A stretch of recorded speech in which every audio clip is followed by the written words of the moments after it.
شكرا للزميل العزيز هيكل الشاعري، تحية رياضية كبيرة لك ولضيفيك الكريمين. بسم الله الرحمن الرحيم. مشاهدينا المحترمين وفي قنوات الكاس الرياضية، السلام عليكم ورحمة الله وبركاته. أهلا وسهلا ومرحبا بكم جميعا هنا في معقل الأبطال، حيث العاصمة، حيث رادس، حيث النادي الأفريقي عريس الدوري والكرة التونسية 2026 في يوم الزفة والاحتفال بالبطولة الرابعة بعد العاشرة بتوقيت باب جديد.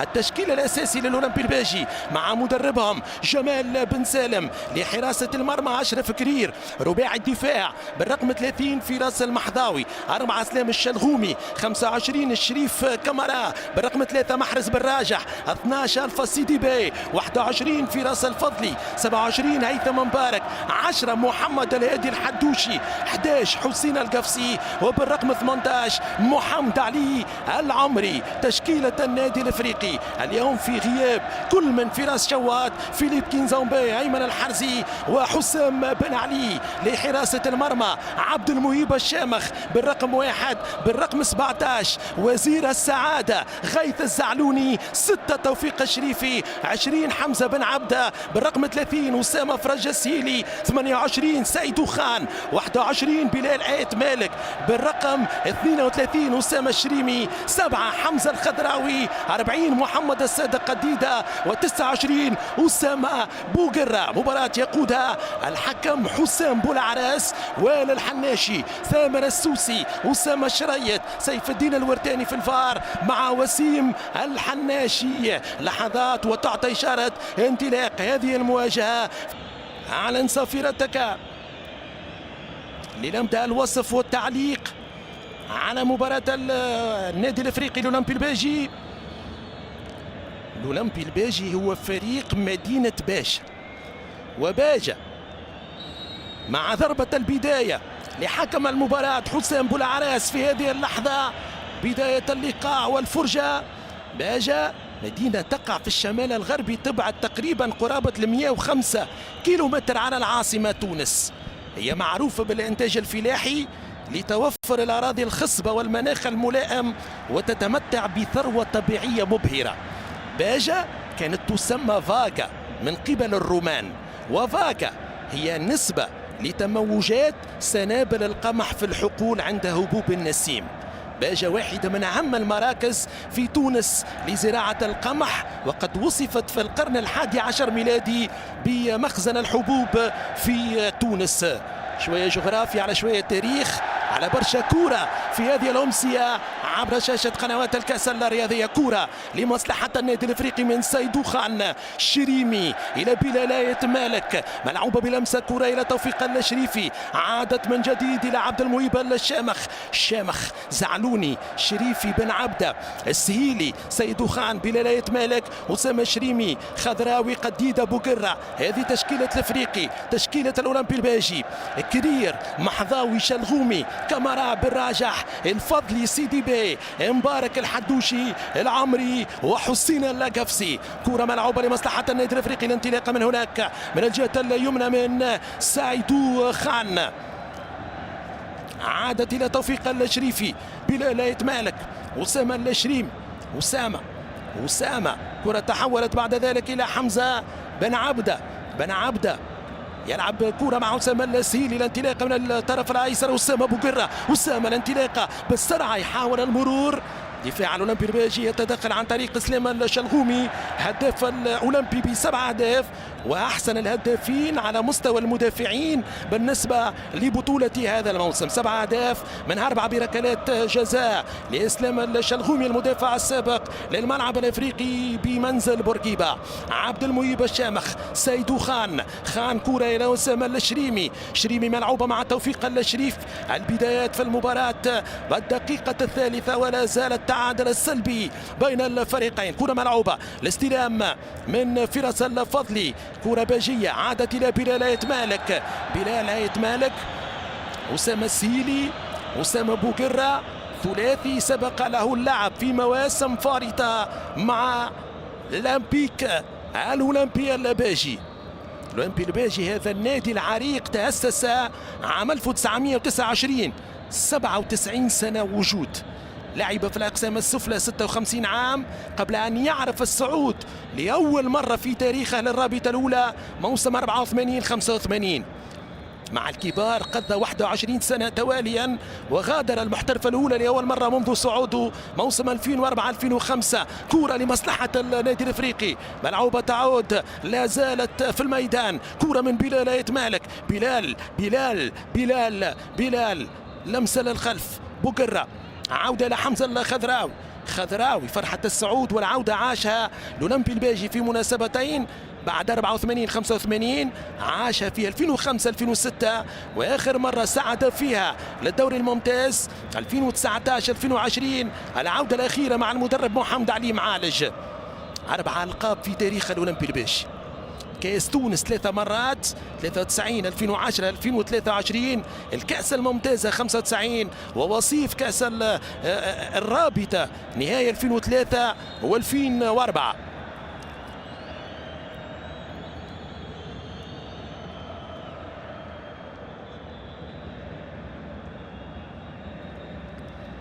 الإعادة الأخيرة والسقوط للاعب الأولمبي الباجي محمد علي العامري اكس النادي الافريقي.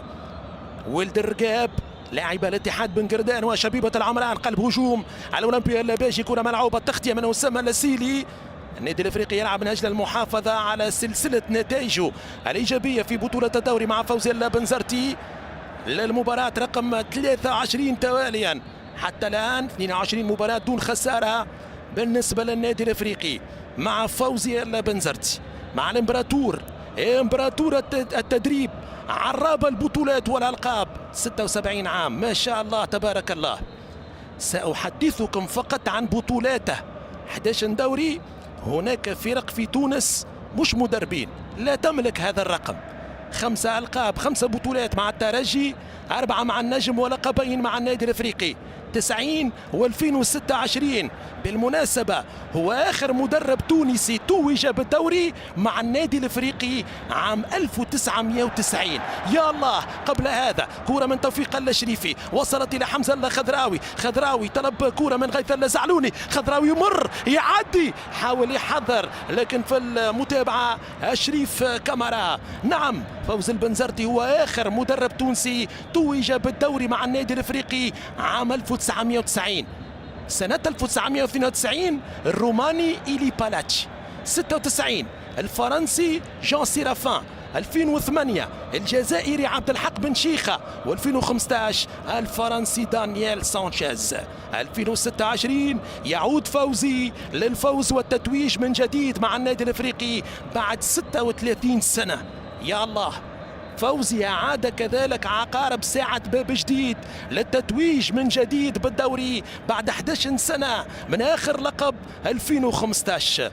إنه حقا عراب البطولات، حقا أسطورة، أقوى مدرب في تاريخ كرة القدم التونسية يرجع يحقق ألقاب بعد غياب سنين. حدث هذا سابقا مع الترجي التونسي، النجم الساحلي، واليوم مع النادي الافريقي. وكل هذا مش صدفة يا حبيب، مش صدفة.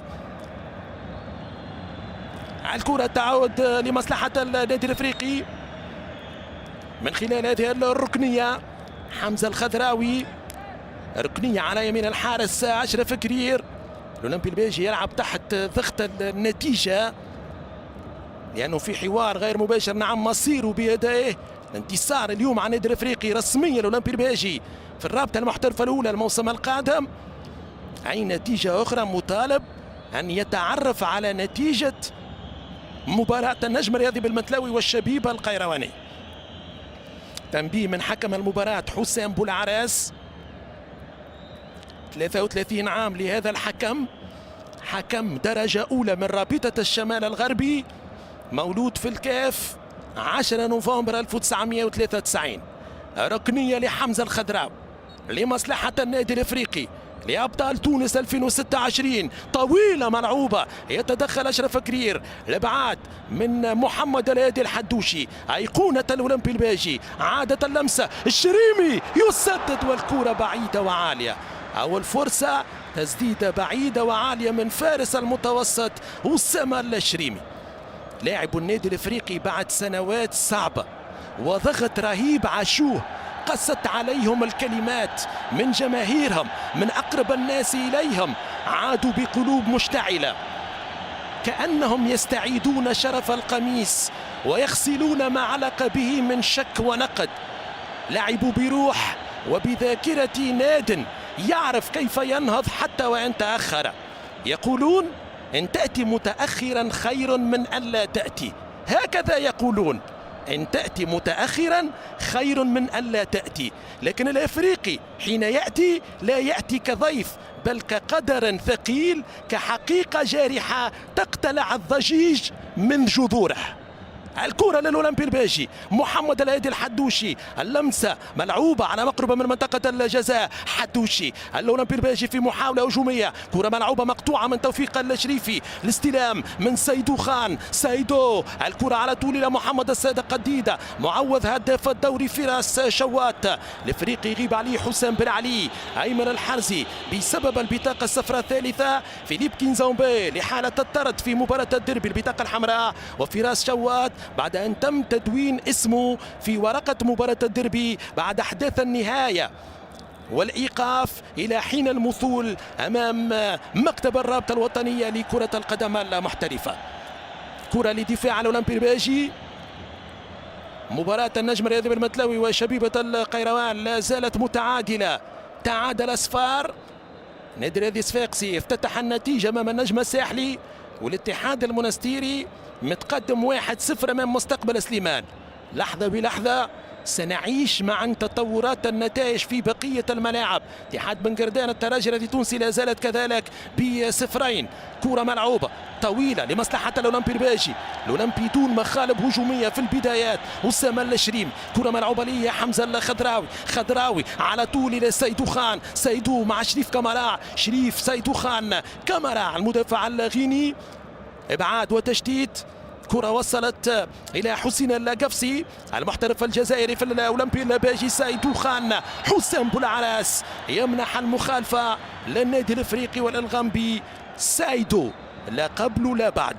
نعم سيدو لا قبل لا بعد في نص ملعب النادي الإفريقي في مرحلة الإياب، شكل مع معتز الزمزمي وأسامة الشريمي ثلاثي قوي جدا يجمع بين القوة والشراسة، بين الفنيات والمهارات، بين الانضباط التكتيكي، بين الروح، بين العزيمة، بين الإصرار، بين التحدي، وبين التمويل إلى خط الأمام بقيادة الهداف فراس شوات.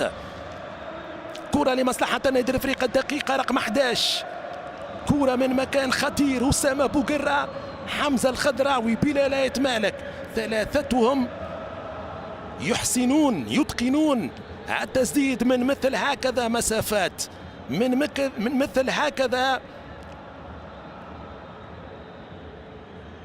أمتار بعيدة على مرمى الحارس أشرف كرير.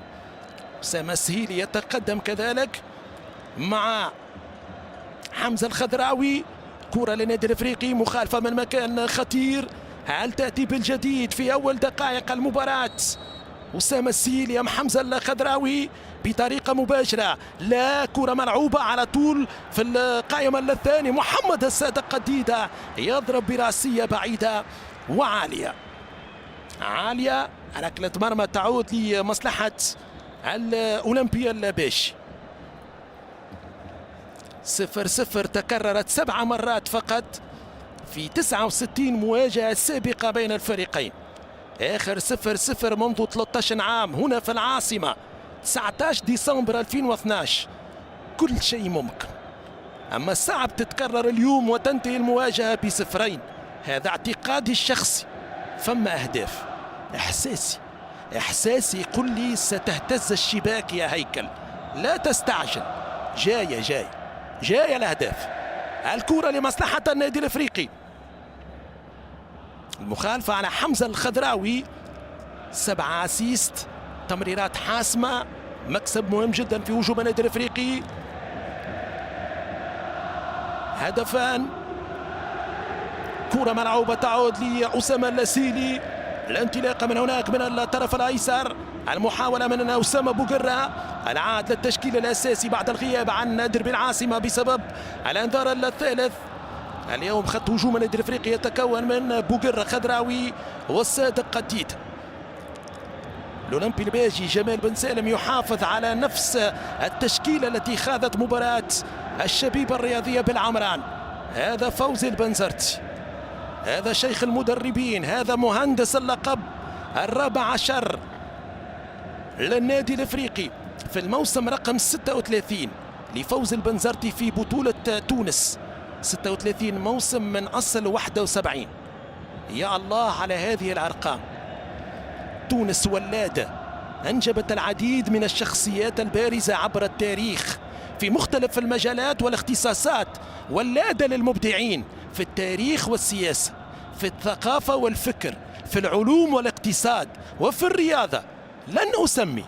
لن أسمي باش ما نظلم حد، فقط حديث الساعة هو فوزي البنزرتي. لاف بي رمز من رموز كرة القدم التونسية، جزء كبير من تاريخها نرفع له القبعة عاليا احتراما وتقديرا للخدمات الكثيرة التي قدمها للفرق التي دربها من الشمال إلى الجنوب، من الشرق إلى الغرب في الجمهورية التونسية، ومر بها في تونس وخارجها. سي فوزي ماركة، سي فوزي علامة تونسية مسجلة في عالم التدريب، عنده بصمة، لديه طابع، خلى أثر وإرث كبير. هو الأستاذ، هو المعلم، وهو الإمبراطور.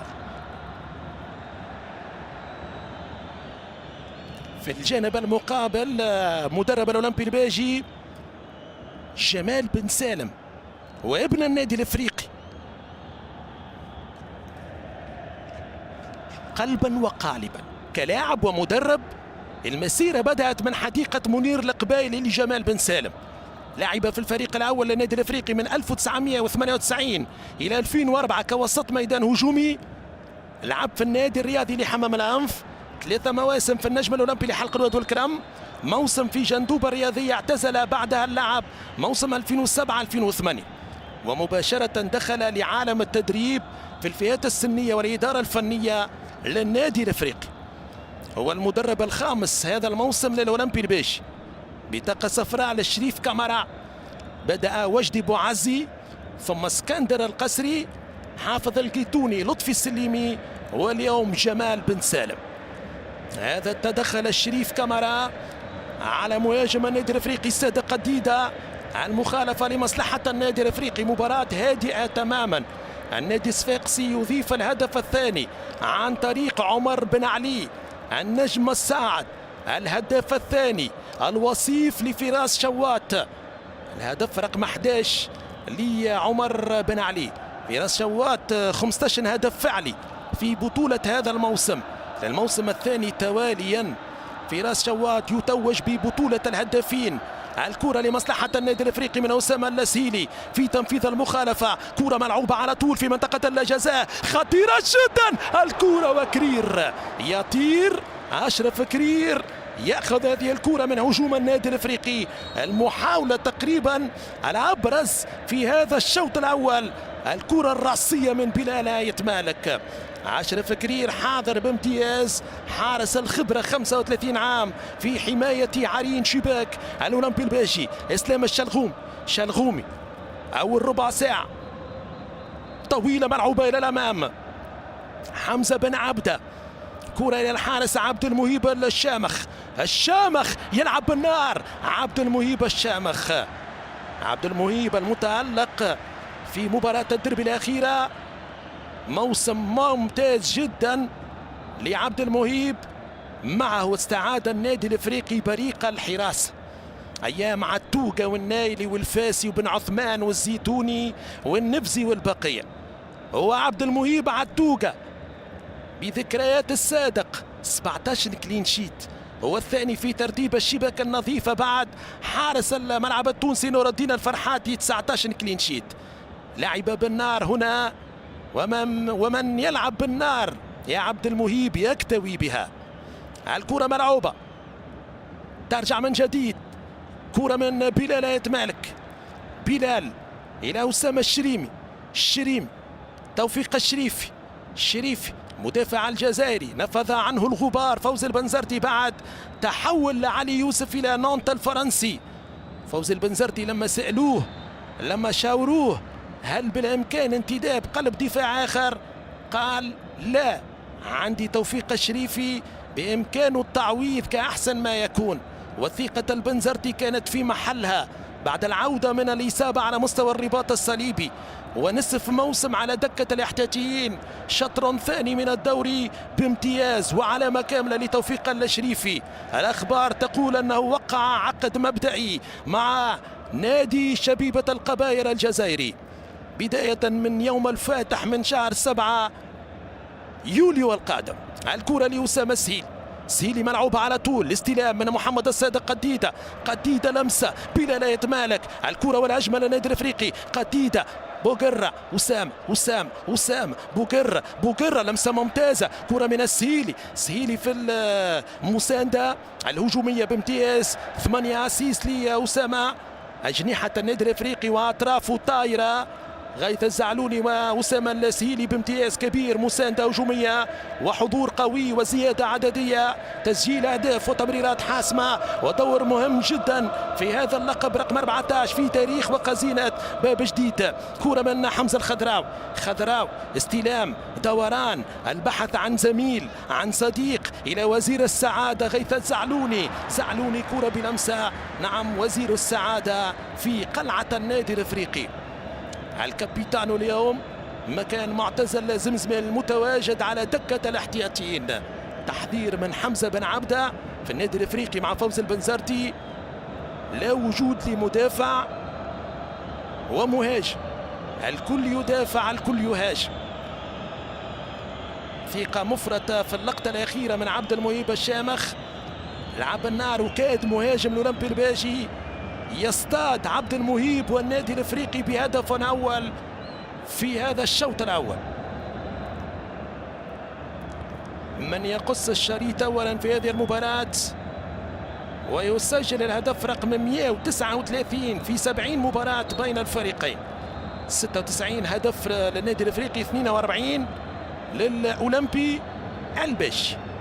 كرة من أشرف كرير هذا الموسم بالرقم 35 للأولمبي الباجي مع الكبار، والسادس على التوالي بعد تحقيقه الصعود الثالث في تاريخه موسم 2019-2020. النزول الأخير للأولمبي الباجي كان موسم 2016-2017. هل يضمن بقاؤه للموسم السابع تواليا ويلعب مع كبار القوم في 2027 أم يغادر للمحترفة الثانية ويعود إليها بعد 6 سنوات؟ كرة لأسامة بوغرة تغطية ممتازة من دفاعات الأولمبي الباجي.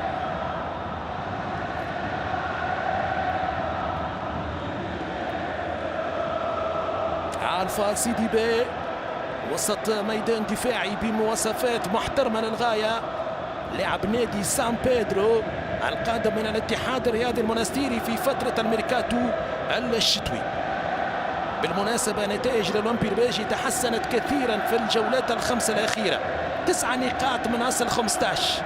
الأولمبي الباجي يحتل المرتبة الخامسة في نتائج القسم الثاني مرحلة الإياب ب20 نقطة، بينما حصد وجمع 11 نقطة فقط، والمركز رقم 15 وقبل الأخير في مرحلة الذهاب.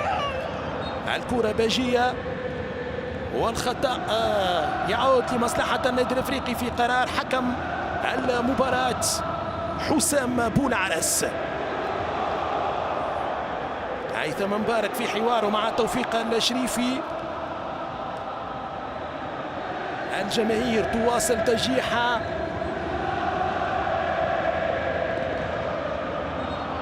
سقط يوما حتى ظنوا أنه انتهى، لكنه نهض وفي يده دروس الانكسار فصار بها سيدا لا يهزم.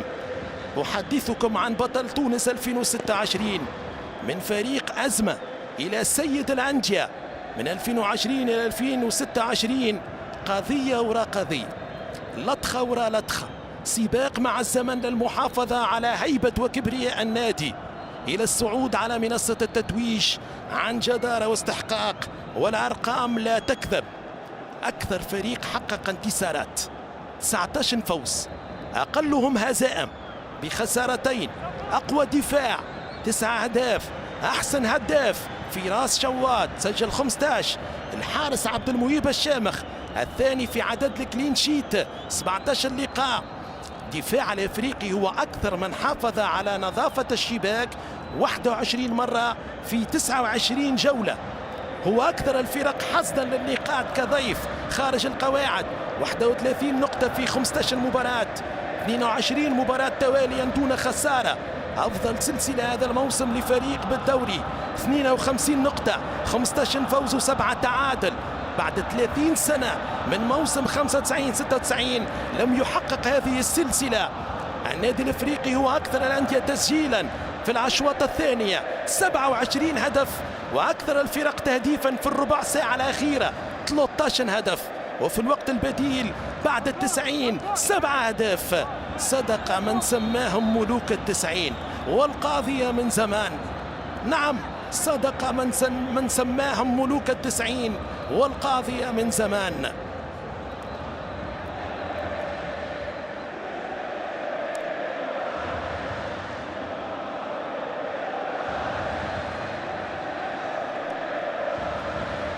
الكرة لفائدة النادي الافريقي من مخالفة. انتصف الشوط الاول ولا زلنا ننتظر الاهداف هنا في ملعب المرحوم محمد العقربي. برادس كرة ملعوبة إلى سيدو خان، سيدو مع حمزة الخضراوي، كرة لأسامة اللسهيلي، السيطرة والاستحواذ للنادي الافريقي لكن سيطرة عقيمة دون نجاعة. الأولمبي الباجي يلعب بتحفظ كبير ويحاول يلعب على المرتدات وعلى أخطاء النادي الافريقي في الدفاع. الكرة من توفيق الشريف، الشريف طلب كرة من سيدو خان وصلت إلى الغنبي، سايدو يعيدها مرة ثانية إلى توفيق، الشريف إلى زعلوني، زعلوني مباشرة إلى حمزة بن عبدة وزير الدفاع بن عبدة، حمزة بينية إلى بلال يتمالك يمتلك الكرة، دوران الضغط موجود من ألفا السيدي باي، هيثم مبارك، كرة عادت من حمزة بن عبدة إلى توفيق الشريفي، الشريفي كرة طويلة ملعوبة وصلت مباشرة إلى بلال يتمالك أمامه محمد الهادي الحدوشي، بلال بلال بلال بلال حافظ على الكرة، بلال لمسة بوقراء، الوان تو ثري ناجحة، الكرة من أسامة ودفاع الأولمبي الباجي من إسلام الشلغوم، واحد من أفضل المدافعين في بطولة هذا الموسم. إسلام الشلغومي مدافع من 2003 للموسم الثالث تواليا مع الباجية، وهو الهداف للأولمبي وأكثر المدافعين تسجيلا للأجوال، 7 أهداف.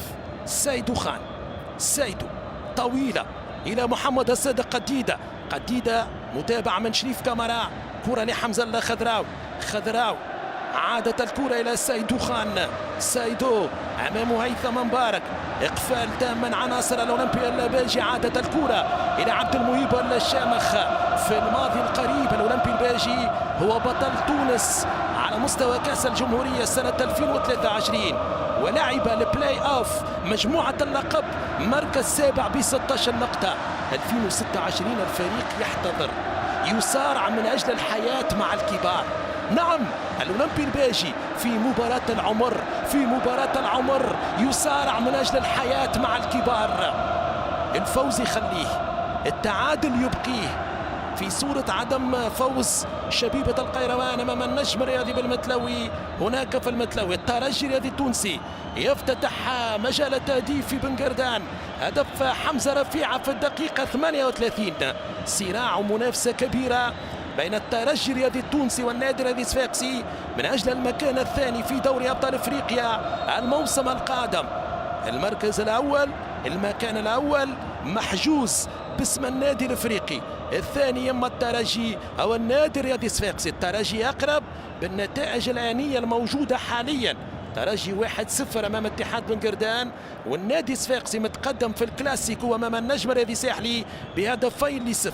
تدخل من اسامه السهيلي على محمد الهادي الحدوشي بالمناسبه مع اسلام الشلغومي ومع الحارس الاحتياطي شاهين السماوي، ثلاثي الملعب الافريقي بمنزل بورقيبه، تألقوا بامتياز وتم اكتشافهم في مباراة الدور ربع النهائي لكأس تونس لكرة القدم 2023 أمام النادي الافريقي في ملعب عزايز جاب الله بمنزل بورقيبه. هذا الحدوشي أيقونة الأولمبي الباجي، أيقونة المنازلية، الحدوشي مهارات، الحدوشي فنيات، الحدوشي للمتابعة يا سادة. هذا محمد الهادي من أبرز اللاعبين الموجودين على مستوى مركز الجناح الأيمن في بطولة الدوري التونسي، لاعب من مواليد 2003. العودة لمحمد الهادي الحدوشي، مردود محترم جدا هذا الموسم في ثالث مواسمه مع اللقالقة الباجية. التدخل من فراس المحذاوي، وبالمناسبة في تحضيري للمباراة وفي قراءتي لتشكيلة الأولمبي الباجي صدمت، لأن الأولمبي الباجي غير متعود أنه يلعب بتشكيلة ما فيها ولا واحد باجي، ولا واحد باجي، ولا واحد متخرج من مدرسة تكوين الأولمبي الباجي، المدرسة العريقة التي كانت تصدر اللاعبين إلى الأندية الكبرى. ما فما حتى نادي تونسي، هذا بالتونسي، لا يوجد أي فريق في تونس لم ينتدب لاعب من الأولمبي الباجي، وخاصة النادي الأفريقي. بعد حين سأعطيكم القائمة. اليوم في الأولمبي الباجي ولا لاعب في التشكيلة ابن الأولمبي الباجي متخرج من باجي. هذا سؤال محير للباجية أمانة. أشرف كرير ابن جرجيس، فراس المحذاوي، فراس الفضلي من نادي أولمبيك متنين. وبالمناسبة ألف مبروك للأولمبيك الصعود والعودة للرابطة المحترفة الثانية. الشلغومي والحدوشي من منزل بورقيبة، كامارا من غينيا، سيدي بيه من الكوت ديفوار، محرز بن راجح ولد الهمهامة، هيثم مبارك ولد وادي الليل لعب في جرجيس وقوى في القفصة، حسين القفصي جزائري، ومحمد علي العمري من الرقاب، ومتخرج من مركز تكوين الشبان بالنادي الافريقي. نعم، 0 لاعب باجي في تشكيلة الأولمبي في هذه المباراة. عدك الباجية الكل احتياطيين، المرزوقي، الضاوي، الحبوبي، حسني، الحويجي، الغربي، هؤلاء على الدك مع شاهين السماوي ونامان كيتا وخالد بن وادة ولد ليتوان. الكرة لأشرف كرير، طويلة ملعوبة إلى الأمام، كرة بلمسة من هيثم مبارك، عادت من دفاع النادي الأفريقي حمزة بن عبدة في التماس.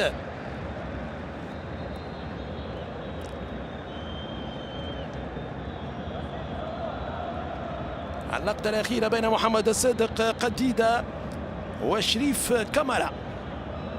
هيثم مبارك، عادت إلى إسلام الشلغومي، الشلغومي، شريف كامارا، اف سي ساتيليت، سوار، حافية كوناكري، ثم النجم الساحلي، وحاليا الأولمبي الباجي لهذا المدافع الغيني. مراوغة ممتازة من أشرف كرير، الخبرة تتكلم يا أشرف. كرة من كامارا، تغيير اتجاه على اليمين في راس المحذاوي، محذاوي، شراسة في التدخل، قوة، اللعب بروح عالية لعناصر الأولمبي الباجي. نجم المتلوي لا زال متعادل مع شبيبة القيروان 0-0 نتيجة لوبي، والشبيبة تخلي شبيبة القيروان هنيا في الرابطة المحترفة الثانية. كرة مرت سريعا إلى بلال آية مالك، التوزيع الرأسية، جول!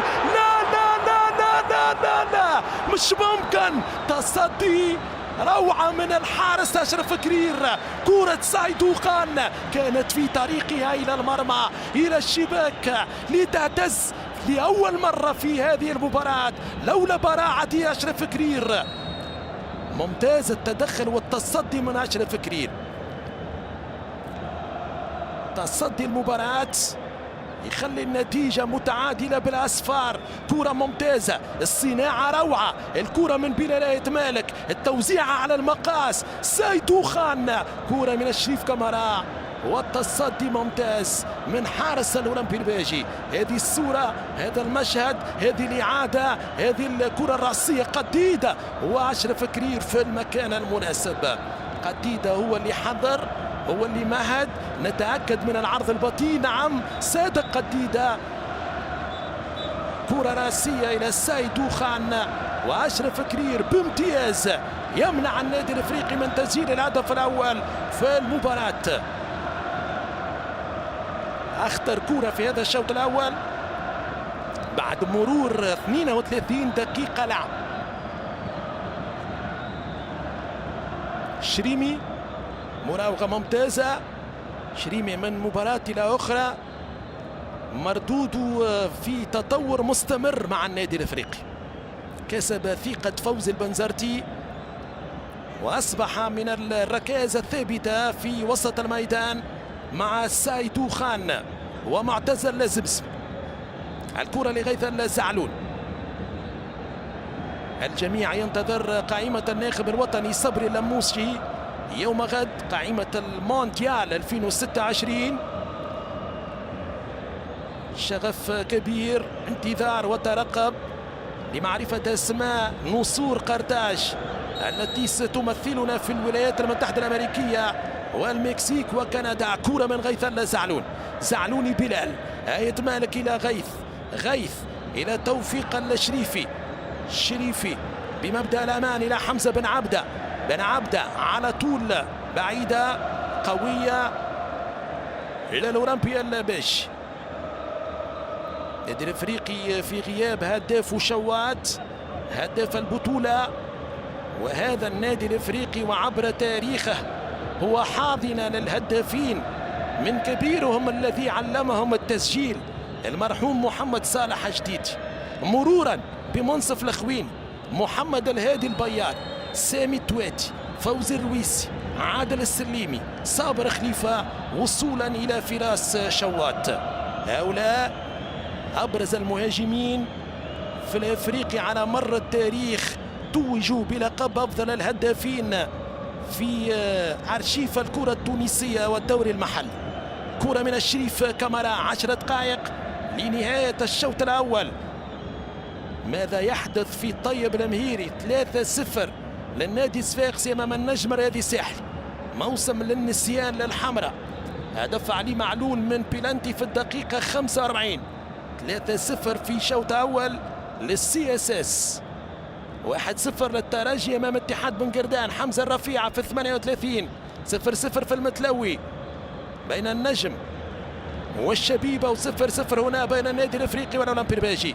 نتيجة تخلي الباجية في الرابطة المحترفة الأولى. حمزة الخضراوي، خضراوي سهيل، وسام خضراوي، خضراوي، سيدو خان، حمزة. الأولمبي الباجي لم يحقق الفوز على النادي الافريقي في البطولة منذ 3 سنوات ونصف، من 15 نوفمبر 2022 هنا في رادس بهدفين ل1. فازوا الباجية. أمين الله الحبوبي دقيقة 57، تمريرة كانت من بلال آية مالك اللاعب الحالي للنادي الافريقي. الهدف الثاني سجله عبد الرحمن الحنشي في 75، والنادي الافريقي سجل عن طريق وسام يحيى في الدقيقة 11. على فكرة هذا الانتصار هو الفوز التاريخي الوحيد للأولمبي الباجي على النادي الافريقي هنا في العاصمة في بطولة الدوري. فوز واحد. آخر 8 مواجهات بين الفريقين 7 فوز للنادي الافريقي وتعادل 1-1 في باجة عام 2024 ذهاب الموسم المنقذي.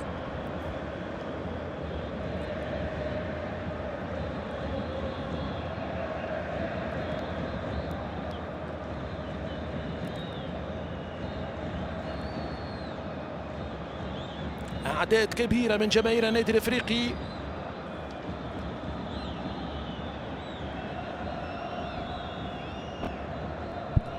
حاضرة للمشاركة في الحفل، حفل التتويج الخاص بلقب بطولة الدوري 2026.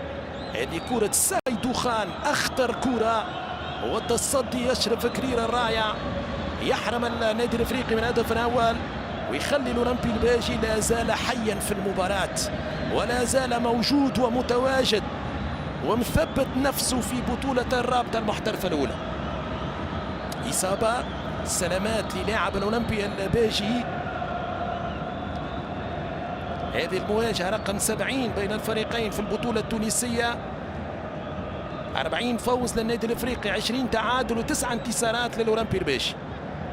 شوط أول مستواه الفني تحت المتوسط، طبيعي جدا. فريق جاء للاحتفال بالبطولة في غياب التركيز للتحضير لهذه المواجهة بعد فرحة الفوز في درب العاصمة والتأكد من التتويج بالدوري، وبين فريق جاء من أجل تحقيق المفاجأة، من أجل عدم الخسارة، من أجل التحفظ، من أجل الحيطة، ومن أجل ممكن قلب المعطيات وأحداث المفاجأة أمام النادي الإفريقي هو الفوز هنا والتأكد من البقاء.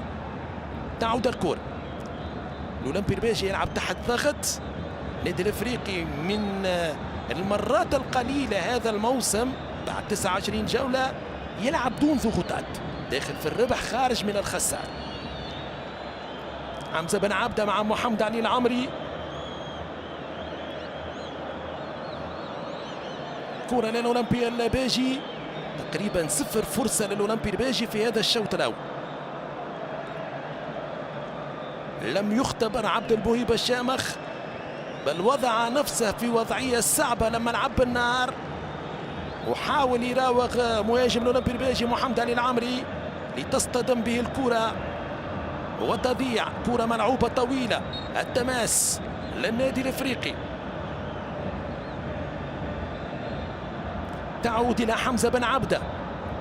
توفيق الشريف، توفيق مؤكد الباجية أعينهم في رادس وآذانهم هناك في المتلو، القلوب في رادس، المشاعر والأحاسيس مع نتيجة النجم الرياضي بالمتلوي وشبيبة القيروان.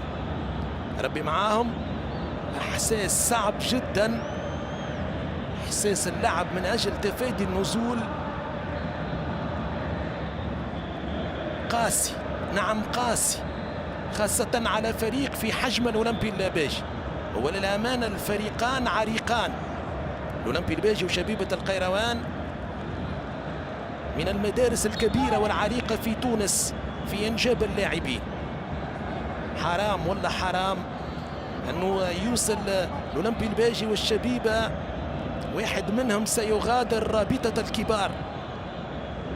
تلك أحكام الكرة، نعم، لكل مجتهد نصيب. اليوم في يوم الامتحان إن شاء الله للفريق الأجدر يكون البقاء.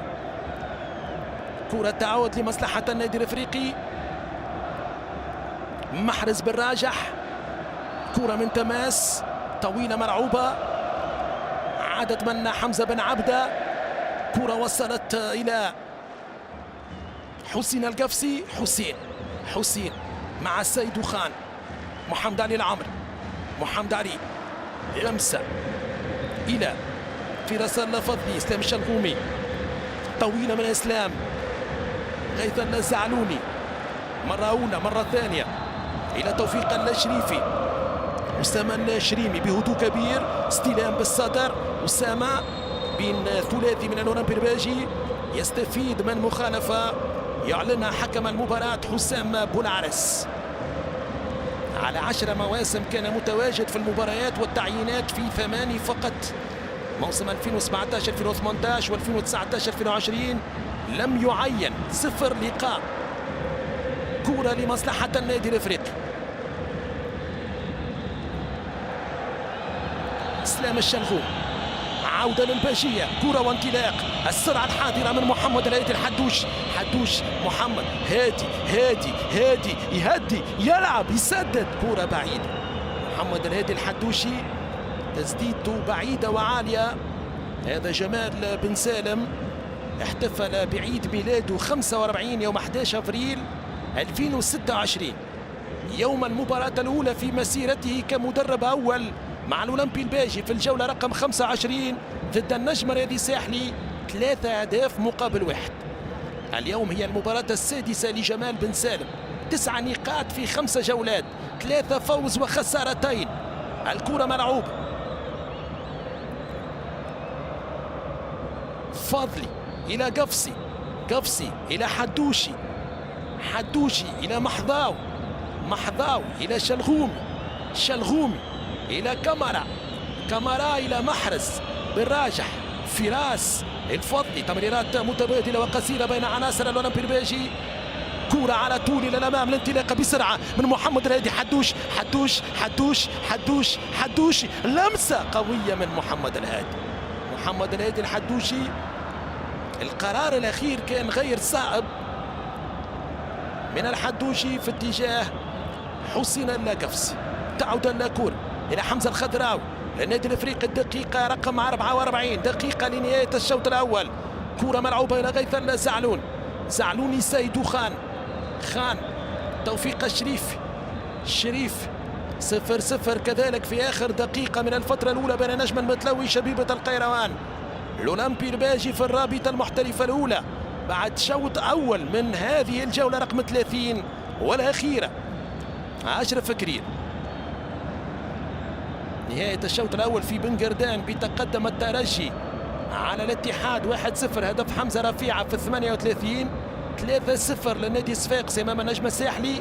عمر بن علي الدقيقة الأولى 28، وعلي معلول من ركلة جزاء في 45.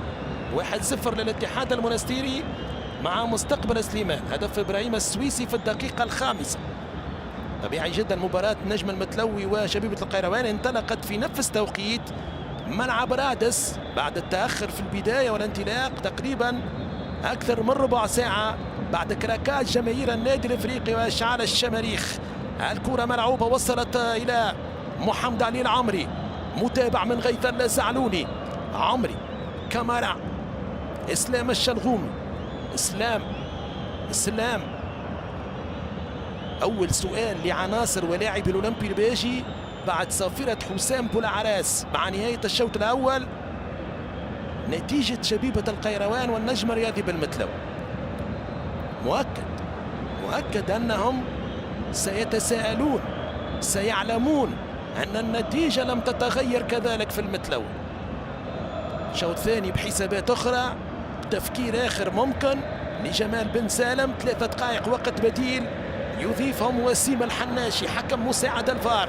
كرة من سيدو خان، سيدو، توفيق الشريفي، توفيق، زعلوني بلوك جديد في هذه المباراة الختامية لهذا الموسم. خلاص آخر مباراة للنادي الافريقي باعتبار مغادرته لسباق كأس الجمهورية التونسية إثر الخسارة في المنستير أمام الاتحاد في الدور السادس عشر. كرة طويلة إلى محمد الصادق قديدة. الأولمبي الباجي بدوره غادر مسابقة الكأس أمام تقدم ساقية الدائرة. ألف مبروك للتقدم، الصعود لأول مرة في تاريخه للرابطة المحترفة الأولى. فريق منظم، فريق محترف، وهو في الرابطة المحترفة الثانية. قدم موسم ولا أروع، لا زال في سباق الكأس، والموسم القادم سنشاهده مع كبار اللعبة في بطولة الدوري التونسي. طويلة الكرة من تماس فراس محضاوي، كرة ملعوبة مقطوعة من توفيق الشريفي، وصلت إلى حمزة الخضراوي. السرعة من حمزة الخضراوي، زيادة، نقصان، تثبيت، تمرير، كرة بالخطا، لمسة بالكعب ممتازة من لاعب الأولمبي الباجي. والخضراوي ينال البطاقة الصفراء. هذه البطاقة الصفراء رقم 10 لحمزة الخضراوي هذا الموسم، رقم كبير لمهاجم يا حمزة. حمزة الخضراوي كان غاب عن 3 مباريات مع النادي الافريقي بسبب عقوبة الانذار الثالث. حسام بولعراس وحديث مع محمد الصادق قديدة. سلامات للاعب الأولمبي الباجي.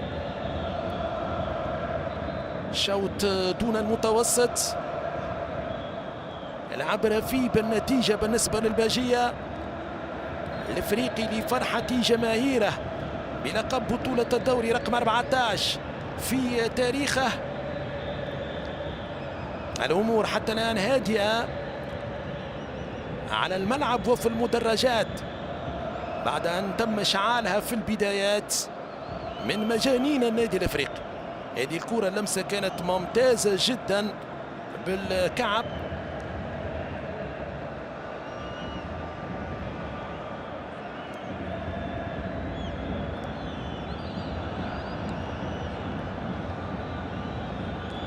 الكرة للأولمبي الباجي للحارس أشرف كرير.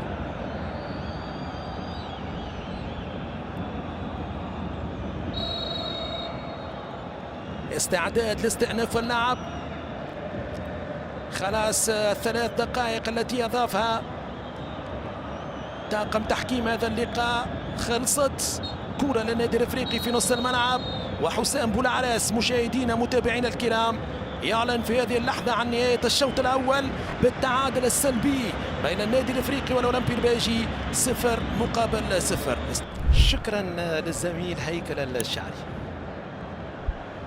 بسم الله الرحمن الرحيم. مشاهدينا متابعينا المحترمين عبر شاشة قنوات الكأس الرياضية، السلام عليكم ورحمة الله وبركاته. مجددا نعود إلى درة المتوسط ومتابعة لأحداث الشوط الثاني من لقاء الجولة الأخيرة لبطولة الدوري التونسي بين الأولمبي الباجي ضيف العاصمة وضيف البطل النادي الأفريقي. شوط أول انتهى بالتعادل السلبي بين الفريقين. ضربة البداية للفترة الثانية من قاضي المباراة حسام بولعراس.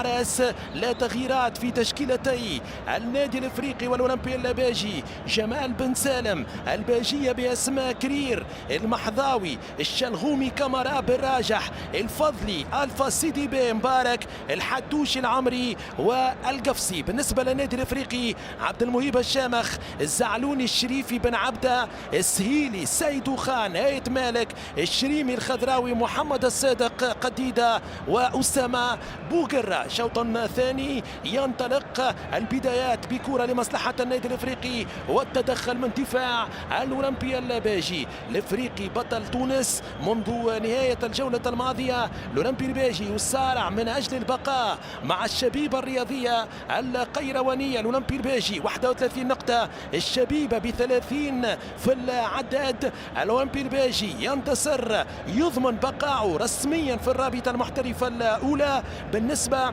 لبقية الفرضيات مؤكد جدا في مباراة هو طرف فيها نتيجته مؤكدة جدا من خلالها يريد أن يضمن بها التواجد مع الكبار الموسم القادم، أو في حال تحقيق نفس النتيجة في مباراة النجم الرياضي بالمتلوي والشبيبة الرياضية القيروانية التي كذلك متعادلة سلبيا هناك في المتلوي. الكرة ملعوبة تعود لمصلحة الأولمبي الباجي. الدقيقة الثانية، الأولمبي الباجي هذا الموسم خارج قواعده 14 لقاء 10 نقاط فقط، 3 انتصارات، تعادل و10 هزائم، سجل 5 أهداف واستقبل 18 هدف.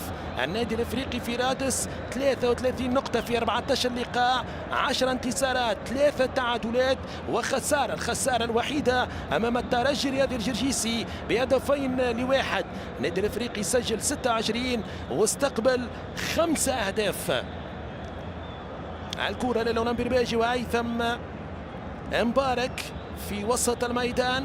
كرة تعود إلى شريف كامارا، محرز بالراجح، كرة ملعوبة إلى حسين القفصي. دفاع النادي الافريقي من خلال غيث الزعلوني، الانطلاق في وسط الميدان، غيث الزعلوني، افتكاك كرة مواصلة للعب، كرة وصلت من هناك من الجهة اليسرى، المحاولة باجية، الانطلاق من طرف محرز بالراجح، لاعب الخبرة 30 عام، الهمهام نادي حمام الأنف اتحاد تطاوين، شبيبة القيروان ونادي خليج سرت. الكرة تجاوزت الخط النهائي إلى الميدان بكامله، محيطها تعود للنادي الافريقي. الاولمبي الباجي كما ذكرت في الشوط الاول لم يحقق الفوز على الافريقي في البطولة منذ 3 سنوات من 2022 ب2-1، وهو الانتصار التاريخي الوحيد في تاريخ المواجهات للاولمبي الباجي على الافريقي هنا في العاصمة ببطولة الدوري. الاولمبي الباجي مدرسة كبيرة في كرة القدم التونسية. تحدثت في شوط أول عن أن تشكيلة الباجية لا تضم أي لاعب من مدرسة تكوين الشبان بباجة. قبل هذا كرة ملعوبة إلى مصلحة الأولمبي اللباجي، خطيرة من هيثم مبارك والتدخل من توفيق الشريفي. مدرسة في التكوين وتصدير اللاعبين دون مبالغة، قلتها وسأعيدها، لا يوجد نادي في تونس خاصة من الكبار لم ينتدب لاعب من باجة، والنادي الافريقي كان اكبر مستفيد من نجوم الباجيه. حارس سامي النبزي، عبد المنعم الدربالي، حمدي الورهاني، رمزي التوجاني، نبيل الكوكي، ماهر الزديري، هادي مقراني، محمد السليتي، منوبي الحداد، ياسين الشماخي، نبيل الميساوي، رمزي الفتحلي، كذلك اسامه بوقره. بعد مروره بالترجي الرياضي التونسي يوقع على النادي الافريقي، لكن لعب سابقا للاولمبي الباجي. كره ملعوبه وصلت الان الى غيث الزعلوني، زعلون قصير مع بلال يتمالك. بلال النادي الافريقي وجد صعوبات كبيره في اختراق دفاع الاولمبي الباجي في هذه المباراه. كرة ممتازة جدا، اللمسة الفنية خطيرة، المحاولة الشريمي، سوء تفاهم بين أسامة الشريمي، دخول فهد المسماري مكان محمد الصادق قديدة في تشكيلة النادي الافريقي مع بداية الفترة الثانية. واضح المسماري موجود في التشكيلة. أول تغيير للمدرب فوزي البنزرتي، خروج محمد الصادق قديدة ودخول فهد المسماري المحترف الليبي الثاني في تشكيلة أبناء باب جديد. كرة ملعوبة لتوفيق الشريفي. النادي الافريقي بدأ البطولة بنتائج متذبذبة. في أول 7 جولات تعرض لخسارتين ضد الترجي الرياضي الجرجيسي هنا برادس، وفي المتلوي ضد النجمة الجنوبية. من بعد جاء الإعصار، جاءت تسونامي الأقوى في تاريخ النادي ليجتاح الجميع ويغرقهم في بحر إبداع الإفريقي. 22 لقاء تواليا دون خسارة. فوزي البنزرتي استلم فريق مهزوز معنويا في ظرف صعب قبل أسبوعين من بداية الموسم. صنع منظومة بأداء جماعي وفردي عالي الجودة، خلق شخصية للفريق كانت مفقودة من سنوات. النتيجة بطولة تونس 2026. هذا لا يصنعه إلا فوزي البنزرتي.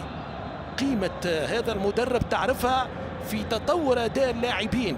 هذه كرة قبل ذلك، كرة من أسامة شريمي إلى أشرف فكرير، غيث الزعلوني، أسامة سهيلي، مساهمات تهديفية عالية.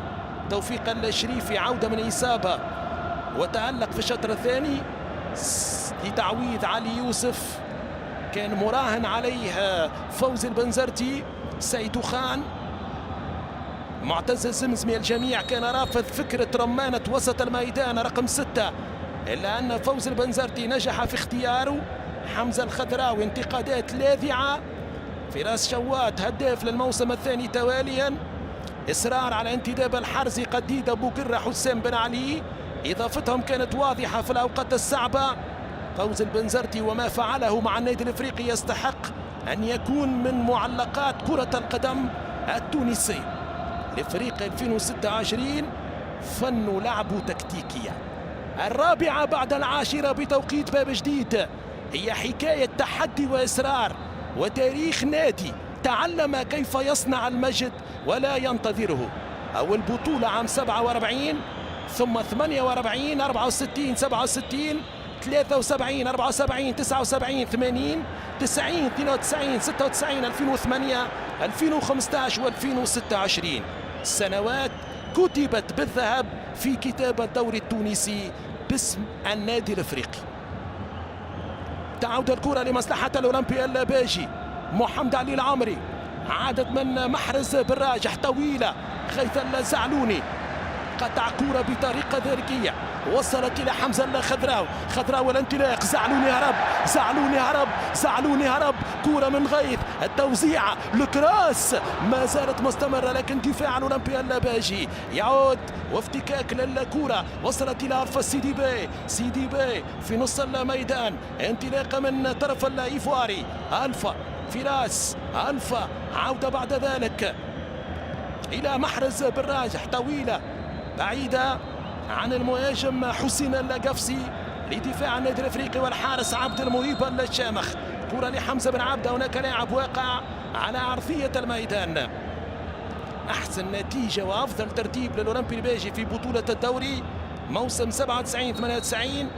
المركز الخامس 34 نقطة مع المدرب الجزائري علي الفرقاني بعد 26 مباراة، 9 انتصارات 7 تعادلات 10 هزائم. مرتبة خامسة خلف الترجي الافريقي ليتوال والسي اس اس.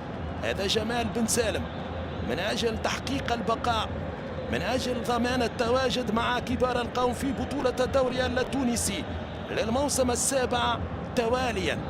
إصابة لغيث الزعلوني وزير السعادة في حكومة الافريقي. هذا غيث كتبها الزعلوني بعنوان النادي الافريقي عام 2026. هدف سيتم تكرار ومشاهدته كثيرا ومرات ومرات ومرات ومرات من جماهير السيا، وسيبقى محفور في قلوب الكلوبستية لأنه جاء في درب العاصمة وأهدى لهم بطولة الدوري رقم 14. هكذا أرادت الحياة أن تبتسم في يوم واحد مرتين للإفريقي. الفوز في الدربي أمام الترجي وجماهيره. بعد 2008 جاء انتصار 2026 وجاب لقب البطولة 2026 بعد آخر لقب 2015. كرة لأسامة السهيل لا زالت بالأصفار في مباراة النجم الرياضي بن متلاوي وشبيبة القيروان. الدقيقة 55 نفس التوقيت هنا في رادس. كرة ملعوبة ممتازة جدا، المراوغة المحاولة، الكرة وصلت إلى أسامة بوقرة توزيعة قصيرة. حمزة الخضراوي، حسام بولعراس يقول كرة لمصلحة النادي الافريقي. اول ظهور لهذا الحكم في الرابطة المحترفة الاولى. الاولمبي الباجي كان الطرف في مواجهة الملعب القابسي يوم 15 فبراير 2017. 1-0 هدف احمد حسني للستايدة. باجية الكرة سيدي باي قطعت من حمزة الخضراوي. يقول للاولمبي الباجي حسام بولعراس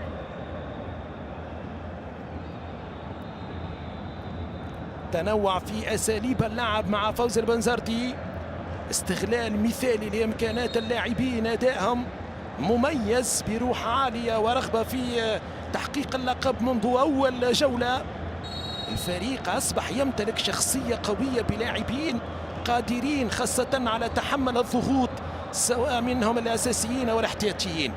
مدرب ذكي لديه ثقافة البطولات، ثقافة المواعيد الكبرى، ثقافة الألقاب، خبرة لا تحتاج لتعريف فنيا. أسامة السهيلي خطيرة، جول! ضاعت الكرة والحارس أشرف كرير نمبر 1 في اللقاء، رجل المباراة. كرير سد منيع أمام هجوم النادي الأفريقي والليبي فهد المسماري.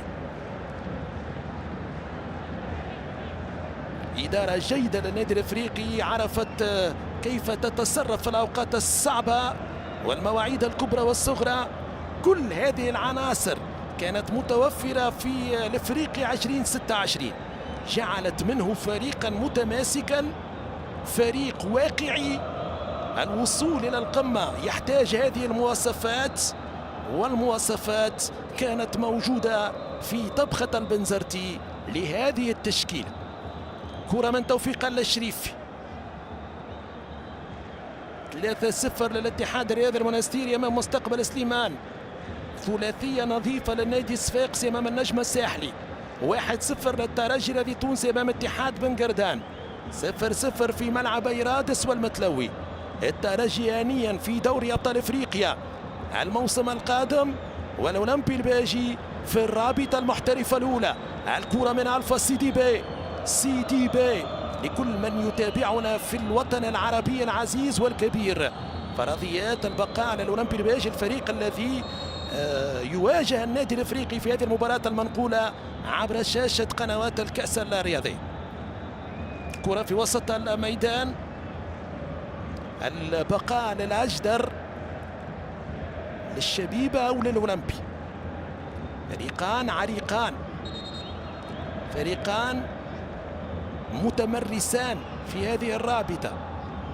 أسماء وأجيال تعاقبت على الفريقين وخلدت أسماءها بحبر ذهبي في تاريخ كرة القدم التونسية، وتسديدة رأسية من إسلام الشلغومي. المنتخب التونسي استفاد من عدة عناصر، الجياسكا والأولمبيا الباجي كذلك. نعرف الأمور صعبة جدا على المستوى النفسي لأحباء الأولمبي الباجي، نفس الشيء بالنسبة لأحباء وأنصار شبيبة القيروان. لهذا يعني المتابعة والمشاهدة والمعاينة، والكرة خطيرة وهيثم مبارك والهدف الأول، هدف الأول للأولمبي الباجي. الباجية لا يستسلمون، الباجية لا يستسلمون، لا يرمون المنديل من أجل المحافظة على الهيبة، من أجل المحافظة على الكبرياء، من أجل المحافظة على مكانهم بين الكبار. هيثم مبارك يسجل الهدف الأول في وقت الحديث عن الفرضيات، في وقت الحديث عن الامكانات، عن المشوار، عن التاريخ، عن الالقاب، عن الامجاد، عن الاسماء. يظهر الاولمبي الباجي، محمد علي العمري يمر يعدي امام بن عبده، هيثم مبارك بهدوء كبير. يا سلام، كرة الهدف الاول في مرمى النادي الافريقي وعبد المهيب الشامخه. 1-0. شوف التعامل، شوف الهدوء. الله على هيثم، الله على مبارك. اغلى واغلى الاهداف للاولمبي الباجي امام النادي الافريقي هذا الموسم. 1-0 للاولمبي الباجي امام بطل تونس في الدقيقة 58 في هذه المباراة. هيثم مبارك يسجل الهدف الشخصي الأول له، وقد يكون الأغلى للاولمبي الباجي هذا العام. 1-0. تتغير هنا المعطيات. إصابة أشرف كرير كان حاسما وصورة عالية أمام هجمات النادي الأفريقي. بفضل أشرف كرير الأولمبي الباجي لا زال حيا في المباراة وفي المحترفة الأولى. تصديات كرير أمام هجوم النادي الأفريقي، خطأ دفاعي كبير قاتل، وهيثم مبارك لا يرحم في هذه المنطقة. يسجل أول أهداف المباراة. الأولمبي الباجي من أجل كسر سلسلة النتائج الإيجابية للنادي الأفريقي عنده 22 مباراة متتالية دون خسارة. 1-0. دقائق قادمة مؤكد فرحة كبيرة في باب العين، باب زنايز، هناك في باجة، في معقل اللقالق، معقل الحاج قاسم والبلارش. الكرة ستعود ويستأنف اللعب للنادي الافريقي. كرة ملعوبة من طرف حمزة الخضراوي. الافريقي من اجل عودة، من اجل رجوع، من اجل الاحتفال امام جماهيرهم بتفادي الخسارة. ننتظر كيف ستكون الدقائق القادمة. الأولمبي الباجي بعزيمة وإصرار وتحدي من أجل الفوز. عادت الكرة، الاستلام من حمزة الخضراوي، كرة في منطقة الجزاء، يتدخل أشرف كرير مرة أخرى. كرير حاضر بامتياز بخبرة السنوات، خبرة مع الترجي العكارة، الترجي جرجيس، ليتوال النجم الساحلي، نجم الرياضي بالمتلوي، مستقبل الرجيش، النادي الأذرع بنزرتي وشبيبة القيروان ونادي العدالة السعودي. غيث الزعلول إلى توفيق الشريفي، الشريفي توفيق، طويل الكرة ملعوبة إلى الأمام، فاد المسماري، كرة وصلت في نص الملعب، عادت إلى الدفاع، لا زالت لمصلحة النادي الإفريقي. فاد المسماري مع شريف كامارا، كامارا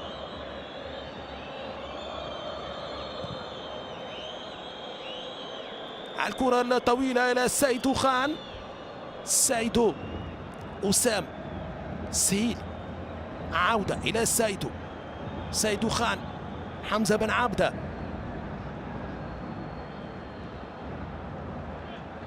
غيث الزعلوني، ترجع من جديد كرة ومحاولة، حوار كبير بين حمزة الخضراوي ومحرز بن راجح.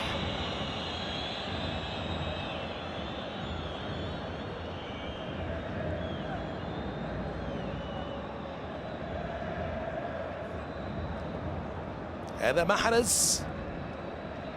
مباراة بتركيز عالي جدا للأولمبي الباجي،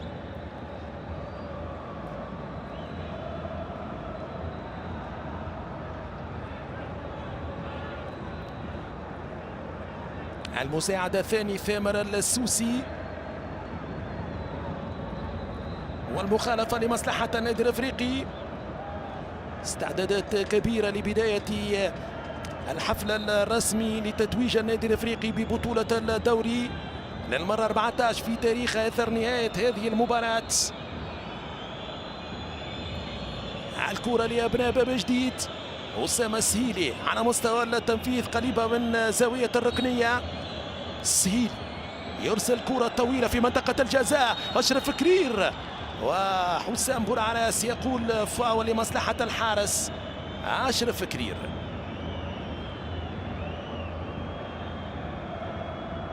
الأولمبي الباجي قميصه غير مزين بالنجوم فوق الشعار، لكن الأولمبي الباجي هو من يصنع نجوم المستقبل في الكرة التونسية ويقدمهم في أجمل صورة.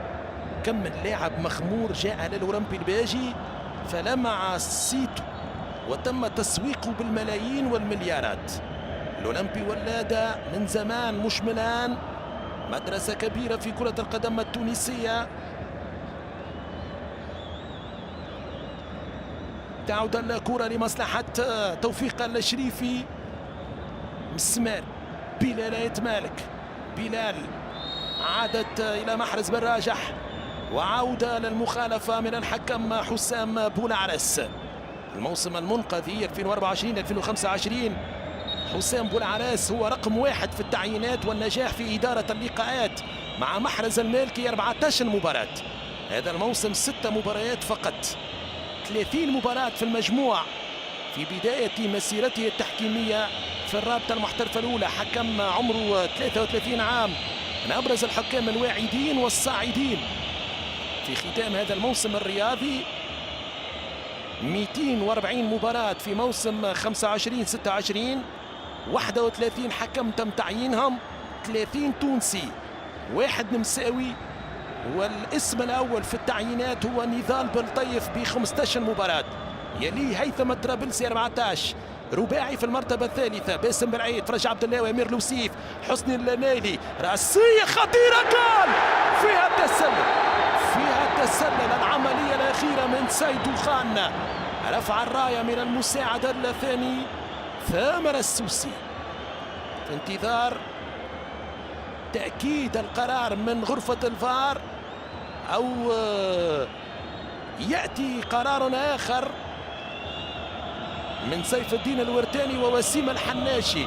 هذه الكرة الراسية في مناسبة أولى من حمزة بن عبده وسيدو خان، براسية يضع الكرة في شباك أشرف كرير. ننتظر عملية فيها شك، نعم مؤكد جدا أنه غرفة الفار وخاصة المساعد وسيم الحناشي باش ياخذ وقته للتثبت من العملية مع انطلاق الكرة من رأس حمزة بن عبده إلى رأسية سيدو خان. هل يكون أول هدف لسيدو خان في بطولة الموسم الحالي، يكتب اسمه في قائمة الهدافين في بطولة الدوري 2026، أم يتم إلغاؤه وتثبيت قرار المساعد الثاني ثامر السوسي؟ ننتظر، الجميع يترقب. حسام بولعراس ينتظر إشارة، يا يا لا، نعم أم لا، متسلل أم في وضعية سليمة سيدو خان، كونفيرمي أو لا. هدف النادي الأفريقي الدقيقة 68. الشوط الثاني تقلبات، الشوط الثاني شوط أعصاب، الشوط الثاني شوط الأحاسيس والمشاعر في مباراة غير مباشرة بين الأولمبي الباجي وشبيبة القيروان من أجل البقاء في الدوري الممتاز التونسي. 0-0 بالنجم المتلوي شبيبة القيروان. هنا الأولمبي الباجي متقدم بال1-0. هل يكون هدف التعادل للنادي الافريقي ام تبقى النتيجه للباجي؟ بالمناسبه هنا في العاصمه بين ملاعب زويتن المنزه رادس اليوم بالرقم 35، 34 مواجهه سابقه، 27 فوز للنادي الافريقي، 6 تعادلات، وانتصار وحيد للباجية 2022 مع المدرب طارق جراي بهدفين لواحد باستاد المرحوم حمادي العاقربي برادس. ننتظر حسام حديث مع الورداني ووسيم الحناشي.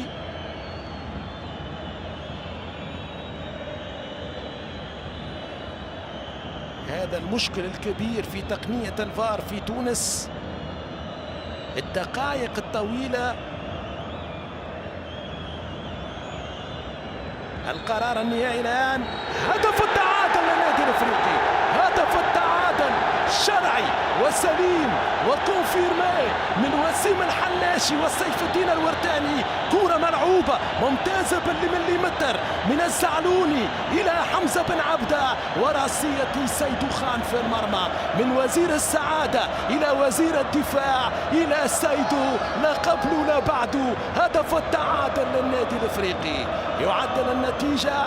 الافريقي يرفض الاستسلام، الافريقي يرفض الخسارة، يرفض التفريط في نقاط لمنافسه من أجل المحافظة على سلسلة لا هزيمة في بطولة الدوري التونسي. كيف لا وهو بطلها 2026. كرة للأولمبي الباجي، عادت الأمور إلى نصابها. 1-1 هنا بين الأولمبي والنادي الافريقي. كرة ملعوبة طويلة تعود من الدفاع، وصلت إلى هيثم مبارك. كرة من أسامة للشريم، شريمي مع بلال يتمالك، فدل مسماري أسامة بوقرة. التغطية موجودة من فراس محضاوي مع الشريم وسام والدفاع من اسلام الشلغومي. مباراة كبيرة من اسلام. كرة عادت اللمسة وحسام بولعراس يقول فاول لمصلحة الأولمبي الباجي. كراكاج ثاني لجماهير النادي الافريقي في المدرجات. أتمنى أن لا تتوقف مجددا المباراة هنا في رادس. هناك مباراة أخرى في المتلوي، التوقيت لابد من احترام التوقيت. هذا في الأثناء تغيير ثاني للمدرب فوز البنزرتي. بسام السرار في 17 في الأولمبي الباجي، بشير حسني مكان حسين القفسي. النادي الافريقي هذا الموسم تفوق بروح المجموعة والشجاعة والرغبة العالية، تغلب على الفنيات والمهارة. الافريقي في الميدان لا يملك ليدر وقائد واحد يعتمد عليه الفريق، جابها بأربعة عناصر مهمة للغاية: الروح، التحدي، والإصرار والانضباط، حيث كل لاعب حافظ مكانه ومقيد بتعليمات وتوصيات. والقائد كان هذا الجمهور. نعم، الليدر هو الجمهور، هو قائد الأوركسترا. أصواتهم وقود للاعبين، حافز معنوي كبير جدا. عندما تعجز الكلمات عن وصف هذا الجمهور يصبح الصمت أصدق تعبير. اصمت يا هيكل.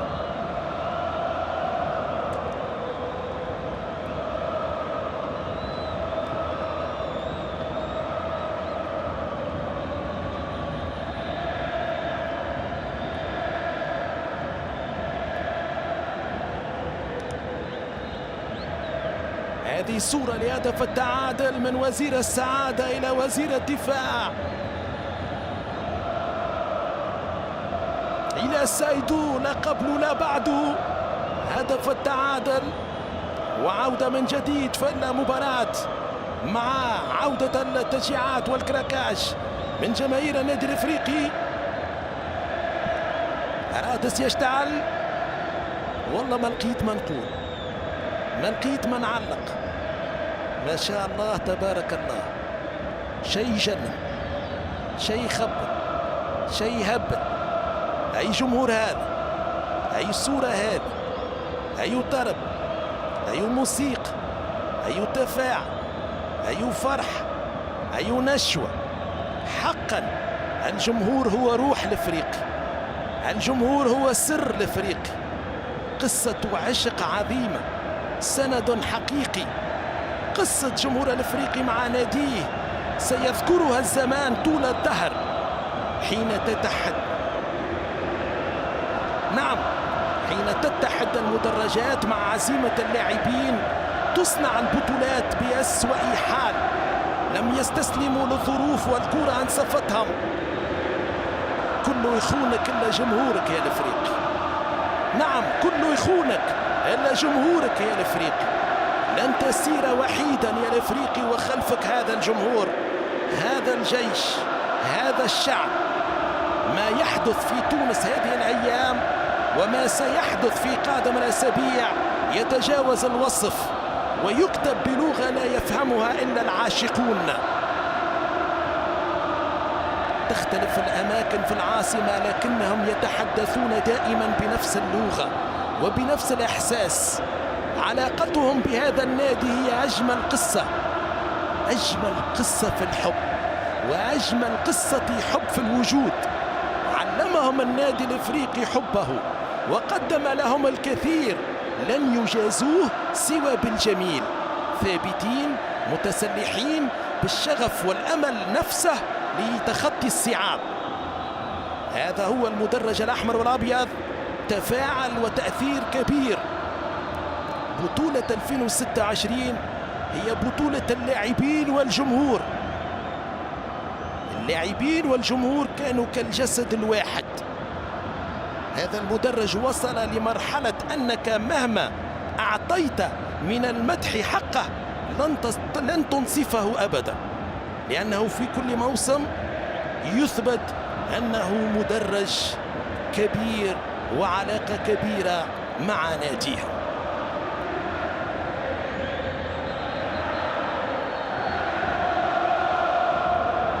اسمع اسمع اسمع اسمع اسمع اسمع اسمع طرب طرب طرب طرب، موسيقى. النادي الافريقي ليس فقط ناديا يتصدر العناوين حيث يفوز، ان يصبح موضوع النقد حين يخسر انه جزء من ذاكرة المكان، من باب جديد التي تعج بالحكايات، من العاصمة التي تنبض بالحياة. النادي الافريقي هو تلك الذكرى التي تسكن القلوب، هو ذلك الوهج الذي لا يطفئ مهما حاولت العواصف ان تطفئه. في الحقيقة ان كل انسان يبحث عن معنى لحياته، والنادي الافريقي وجد ليعطي هذا المعنى لجماهيره.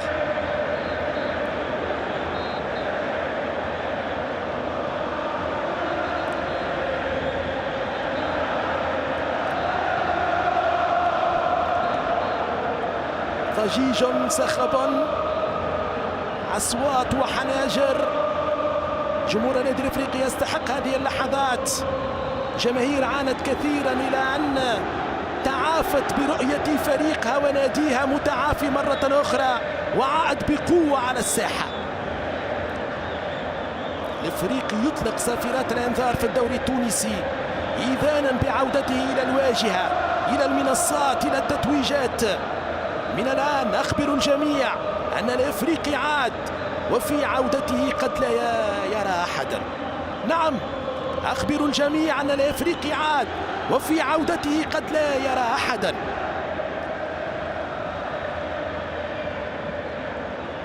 معتز الزمزمي وبسام السرارفي يستعدان للدخول والمشاركة في هذه المباراة. إشارة القيادة من الزعلوني إلى الزمزمي، تعود إلى القاعد الأول. خروج أسامة بوغرة.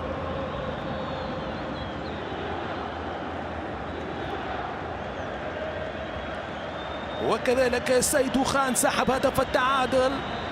سيدو القوة الصامتة في نص الملعب، لاعب ممتاز جدا في شطر ثاني من البطولة، تعلق بشكل لافت للجميع.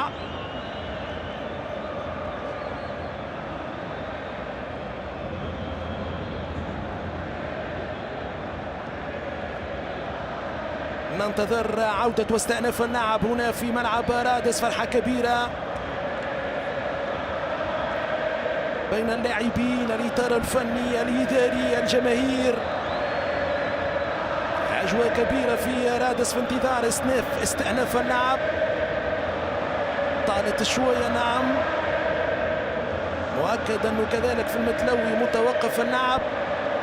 هذا ليس في مصلحة طبيعي جدا اللعب وجودة اللعب، لأنه أنك تقطع الريتم لمدة 7 8 10 دقائق هذا يأثر على اللاعبين مؤكد جدا.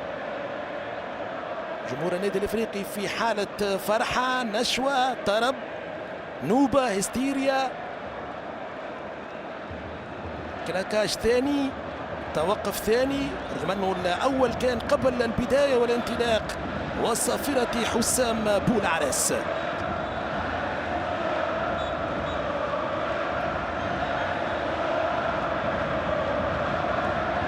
إعادة للأهداف في الأثناء مشاهدينا متابعينا عبر شاشة قنوات الكأس الرياضية. بطولة كانت صعبة جدا بعد منافسة شرسة من الجار الترجي الرياضي التونسي. الافريقي لا يعرف السهل، الافريقي اعتاد الصعب، الافريقي ارتقى دائما بالتحدي، الافريقي كل بطولاته لم تأتي إلا بتجاوز الصعوبات. مهر البطولة 2026 كان الجد والاجتهاد والصبر والعزيمة لآخر رمق. نعم، هذا هو مهر البطولة، الجد والاجتهاد والصبر والعزيمة. واهم من يظن أن النادي الافريقي شاخ، أن روحه انطفأت، أن نادي الشعب صار ذكرى تروى. النادي الافريقي لا يموت، بل يمنح الآخرين وهم الحياة ثم يستردها في اللحظة التي يختارها. هكذا هو النادي الافريقي. الافريقي لا يموت، بل يمنح الآخرين وهم الحياة ثم يستردها في اللحظة التي يختارها هو.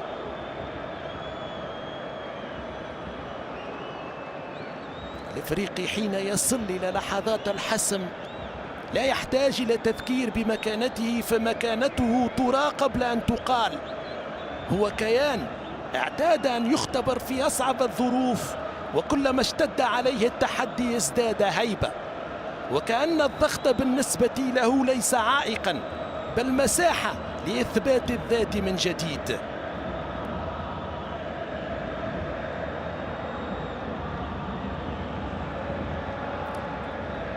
بعد الصور والهجمات من هذا اللقاء وصلنا الدقيقة 81. اللقاء متوقف عنده أكثر من 10 دقائق. مشاهدينا متابعينا الكرام عبر شاشة قنوات الكأس الرياضية، النادي الافريقي تأخر في النتيجة للمرة الخامسة هذا الموسم. في ال4 مباريات السابقة حقق تعادلين وهزيمتين، كلما تأخر الافريقي بال1-0 لم ينتصر. هذه أرقام: تعادلين مع CSS ذهابا وإيابا 1-1، وخسارتين مع الترجي جرجيس النجم الرياضي بالمتلوي بال1-0 و2-1، في حين حصيلة الأولمبي الباشي لما يبادر بالتهديف الفعلي. هذه المباراة العاشرة التي يبادر فيها بالتهديف الأولمبي الباشي. حقق 7 انتصارات، تعادل وخسارة. الخسارة الوحيدة على فكرة كانت ضد الملعب التونسي 3-2، لكن فاز بها جزائيا بهدفين ل0. يستأنف اللعب، الكرة تعود ملعوبة، يتدخل دفاع النادي الافريقي. مؤكد أن الوقت البديل سيكون شوط إضافي ممكن آخر على غرار مباراة الدربي. ننتظر الوقت. وسيم الحناشي مساعد الفار الوحيد المخول له تقدير الوقت البديل في هذه المباراة. الكرة ملعوبة تعود لمصلحة النادي الافريقي من معتز الزمزمي إلى غيث الزعلوني. زعلوني عادت من جديد، كرة في هجوم الأولمبي اللباجي، الاستلام من بشير حسني، عادت للنادي الافريقي معتز، كرة وصلت منها الفاسيديبي. حسام بولعرس يعطي الفاول للنادي الافريقي.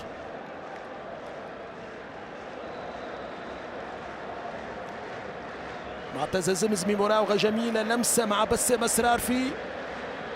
عادت الكرة لحمزة الخضراوي، خضراوي زمزم، توفيق الشريف، توفيق بسام، معتز، الشريف يرسل كرة طويلة للأمام، يبحث عن أسامة الشريمي، يتدخل شريف كامارا، تعود الكرة لمصلحة الأولمبي الباجي، كرة باستلام من هيثم مبارك، سحب هدف الباجية، كرة وصلت إلى محمد علي العمري، عمري محمد علي، حسام إلى الأولمبي الباجي، يقول هذه المخالفة لحوار توفيق الشريفي مع محمد علي العمري.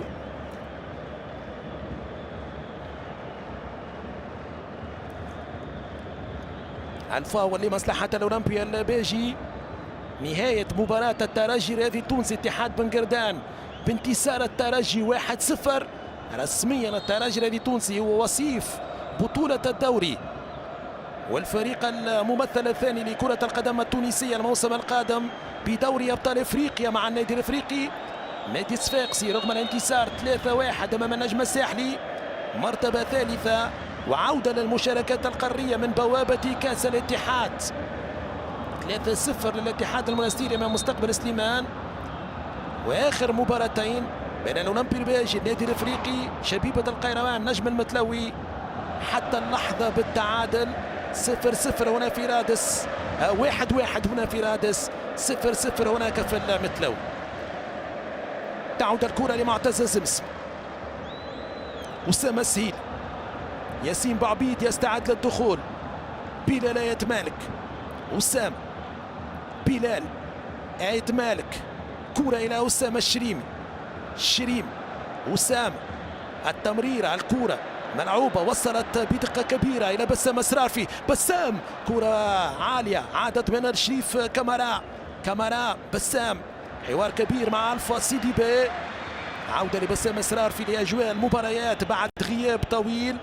اختيارات للمدرب فوزي البنزرتي، منافسة كبيرة في خطة المهاجم على الطرف الأيمن مع أيمن الحرزي، حمزة الخضراوي، فيليب كينزومبي هو الثالث في الترتيب. بسام، كرة لعبد المهيب شامخ، معتز، هذا ياسين بعبيد، لاعب سابقا للأولمبي الباجي وكان طرف وفاعل في التتويج بكأس الجمهورية 2023، لاعب السابق لاتحاد تطاوين والملعب الرياضي صفاقسي.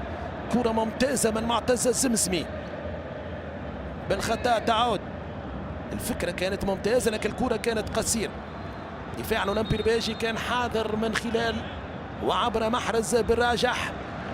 حان وقت التعويض، خروج غيث الزعلوني ودخول ياسين بعبيد. هذا هو غيث زعلوني كاتب هذه البطولة، زعلوني كاتب هذا الدوري، زعلوني كاتب هذا اللقب. بطولة 2026 هي بطولة غيث، كتبها الزعلوني بعنوان باب جديد. كاتب التاريخ أغلق الصفحة بعد كتابة السطر الأخير بحبر النادي الإفريقي. 4 بعد 10 بتوقيت باب جديد، توقيت العقلية. الإفريقي حلق بها عاليا في سماء النجاح بكفاح أبنائه واجتهادهم الكبير مع مدربهم فوزي البنزرتي. جميع المسؤولين والإداريين برئاسة الدكتور محسن الطرابلسي، الإفريقي عانق التاريخ عزا وحلق للفخر مجدا. نعم، النادي الإفريقي عانق التاريخ عزا وحلق للفخر مجدا. الإفريقي رايق. نعم، ترجع الكرة محمد علي العمر، كرة من فيرسلا محذاوي إلى فيرسلا فضلي عادت من جديد، كرة بلمسة من العمري، يتدخل حمزة الخضراوي والبطاقة الصفراء والحمراء. نعم، تحمر في رادس، البطاقة الحمراء لحمزة الخضراوي، بطاقة رقم 11 باللون الأصفر والكارت الأحمر، الرابع للنادي الإفريقي هذا الموسم بعد شرف الدين عون وأيمن الحرزي وفيليب كينزومبي. رابع لاعب يطرد من النادي الإفريقي هو حمزة الخضراء، منقوص عدديا بسبب البطاقة الصفراء الثانية. وللجولة الثانية تواليا النادي الإفريقي يتعرض لحالة طرد بعد الجولة الماضية لفيليب كينزومبي في الديربي أمام الترجي من الحكم النمساوي كريستيان بيترو. مخالفة لمصلحة الأولمبي الباشي. في انتظار معرفة الوقت البديل. 89 دقيقة وما سيتم إعلانه من دقائق على فريق منقوص عدديا أمام الأولمبي الباجي بعد تدخل حمزة الخضراوي على أيقونة الباجية محمد الهادي الحدوشي. سلامات لهادي. الكرة للأولمبي. الأمور هادئة جدا هنا في رادس في هذه اللحظات. دقائق قبل انطلاق مراسم التتويج ورفع النسر عاليا هنا في سماء رادس، في سماء العاصمة، في سماء الجمهورية التونسية، وانطلاق الأفراح بصفة رسمية مع النسر المجنح.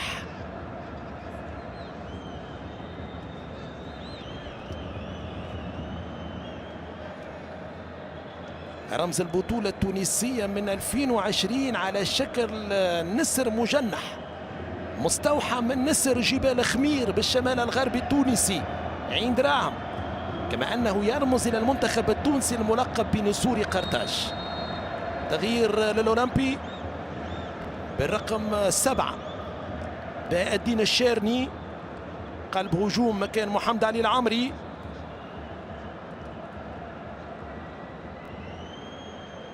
تغيير جديد للمدرب جمال بن سالم.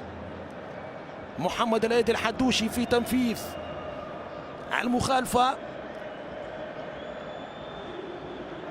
ننتظر الوقت البديل. 90 دقيقة انتهت لكن فيها عدة توقفات، خاصة الأطول من خلال الكراكاج الثاني لجماهير النادي الافريقي. محمد الهادي الحدوشي كرة مباشرة إلى عبد المهيب الشامخ، تعود بسرعة إلى أسامة الشريمي الانطلاقة في هجوم معاكس للنادي الافريقي. أسامة شريمي وصلت إلى الحارس أشرف كرير، كان أسبق من بسام أسرار في أشرف كرير في هذه الكرة. رمية جانبية، حسن تمركز أشرف كرير. أعتقد شخصيا كان رجل المباراة بتصدياته الحاسمة خاصة لكرة سايتوخان. كرة ملعوبة، بسام التغطية موجودة والمخالفة للأولمبي الباجي. الرهان متواصل في الدقائق الأخيرة بين ملعبي المتلوي ورادس.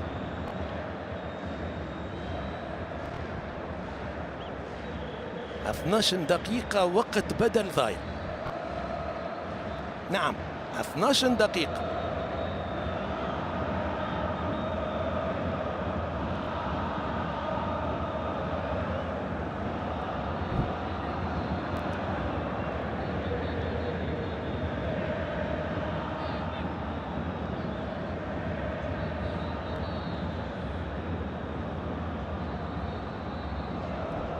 سلامات للاعب الأولمبي الباجي.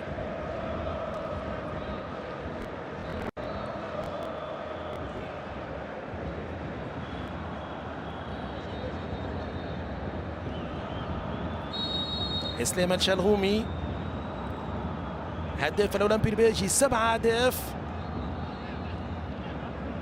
ابن قلب الدفاع السابق للملعب الافريقي بمنزل بورقيبه وليد الشلغومي المعروف بوليد دنجر، كان قلب دفاع ممتاز كذلك والده، كان لعب حتى في المنتخب الاولمبي التونسي في زمن تدريب المنتخب مع عمار السويح، وكان قريب للتوقيع من الترجي الرياضي التونسي. ابن اسلام اليوم مع الاولمبي الباجي يسارع من اجل البقاء في الرابطه المحترفه الاولى مع كبار الدوري التونسي. تعود الكره من جديد، اسامه السيلي الى حمزه بن عبده، عادت الى عبد المهيب الشامخ وصلت الان الى توفيق الشريفي. كره ملعوبه، تماس، الدقائق تمر، الاعصاب مشدوده بين باجه والقيروان. في آخر مباراتين في عمر هذا الموسم الرياضي الكروي 2025-2026. كرة وصلت فهد المسمار، وسام السهيل، وسام ملعوبة إلى بلال مالك، بلال، حمزة بن عبده، معتز إلى عبد المهيب الشامخ. كرة في وسط دفاع النادي الافريقي من معتز الزمزمي. معتز طويلة من توفيق الشريفي، المحاولة من بسام الأسرار في الكرة الثانية، المتابعة بسام ممتاز، كرة باستلام روعة من فهد المسماري، مسماري مع السيلي، سيلي في منطقة الجزاء، الكرة العرضية خطيرة، كرة للثاني للنادي الافريقي ضاعت. التدخل من دفاع الأولمبي الباجي، معتز الزمزمي في صناعة هجمة جديدة. كرة بينية ممتازة بلالاية مالك، هيثم مبارك، حمزة بن عبده ينجح في التمرير والبطاقة صفراء للاعب الأولمبي محمد الهادي الحدوشي.